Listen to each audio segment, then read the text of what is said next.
Hey, this is Dan Moyle with Interview Valet. I am coming to you from Colon, Michigan, one of the homes of Harry Blackstone, which means Colon is the magic capital of the world. You can look that up on the interwebs.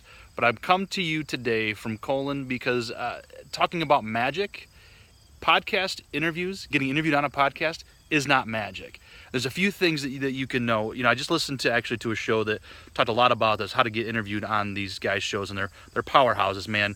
Nice Guys on Business, conversations with Phil, a couple other folks there. It was just fantastic. And the thing is it's all about relationships, right? That's the biggest thing. In relationships, conversations, the value that you bring to their audiences. Certainly they'll read a cold email now and then and take a pitch from there, but it's really about you telling them what the value that you bring to that audience. And if they believe it and they have a good conversation with you and they like you, they're going to have you on. Being a great guest is also about the sound quality, making sure that you have a microphone, you have good headphones that you can hear them on. Even if it is earbuds to hear, you don't want to use the earbud microphone if you can help it. You need to have a nice microphone like an ATR or a Blue Yeti or something good, right? It's also about making time for them and not selling. Nobody wants to listen to an infomercial, right? Not really. 2 o'clock in the morning, yeah, maybe.